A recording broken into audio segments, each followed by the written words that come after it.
Okay, hi everyone. So today let's discuss one interesting problem. So it says in the derivation of this equation P1 minus P2 is equal to rho into G into Z. It was assumed that the liquid is incompressible. Why will this equation not be strictly valid for a compressible liquid? Fine. So देखो इस equation को हमने किस तरह से derive किया था. इस तरह से हमारे पास कोई फ्लूइड है या फिर कोई लिक्विड है जो कि रेस्ट में है, इक्विलिब्रियम में है. एंड हमारे पास दो पॉइंट है. लेट्स से ये पॉइंट वन है एंड ये पॉइंट टू है. यहाँ पे जो प्रेशर है ये P2 है एंड यहाँ पे प्रेशर P1 है.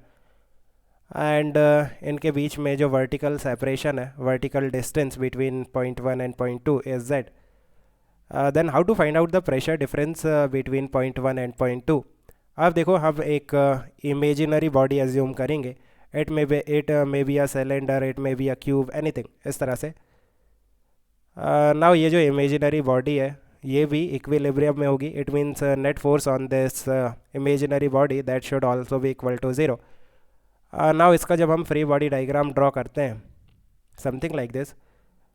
लेट्स से ये जो सर्कुलर एरिया है this area is A, right. So ऊपर से कितना फोर्स लगेगा, that will be P2 into A. यहाँ पे प्रेशर कितना है P2. So P2 into A that is vertically downward. यहाँ पे कितना फोर्स लगेगा, that will be P1 into A, because यहाँ पे प्रेशर कितना है P1. एंड इसका जो वेट है वर्टिकली डाउनवर्ड लगेगा mg. So net force in vertical direction on this imaginary body should be equal to zero. It means P2a plus mg that should be equal to P1 into A.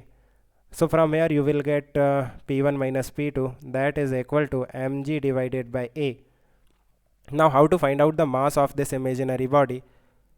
Mass will be simply volume into density.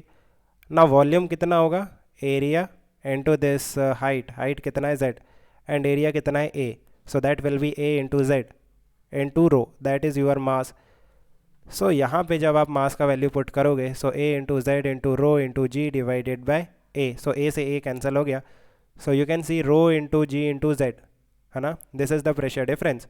But यहाँ पे हमने जो density है उसे constant assume किया है. It means हमने ये एज्यूम किया है कि ये जो लिक्विड है ये इनकम्प्रेसिबल है. अगर ये जो लिक्विड है ये कंप्रेसिबल होगा देन व्हाट विल हैपन, जैसे जैसे हम नीचे जाएंगे डेप्थ के साथ प्रेशर इंक्रीज़ होता है. अगर प्रेशर इंक्रीज़ होगा एंड ये जो फ्लूइड है ये कंप्रेसिबल है देन नीचे जाने पे ये कंप्रेस हो जाएगा, है ना. बिकॉज प्रेशर नीचे ज़्यादा होगा तो वहाँ पे ये जो फ्लूइड है ये कंप्रेस हो जाएगा. एंड देन अगर ये जो फ्लूइड है या फिर लिक्विड है ये कंप्रेस हो जाएगा देन डेंसिटी वहाँ पे इंक्रीज़ हो जाएगी. इट मीन्स कंप्रेसिबल फ्लूइड के लिए नीचे जाने पे डेंसिटी इंक्रीज़ होती है. बट हमने यहाँ पे डेंसिटी को कांस्टेंट एज्यूम किया है. इट मीन्स हमने ये एज्यूम किया है कि ये जो फ्लूइड है ये इनकम्प्रेसिबल है. So I think you have understood. Let me know if you still have any confusion. We can discuss further. Okay, guys, keep working hard. Best of luck. Bye.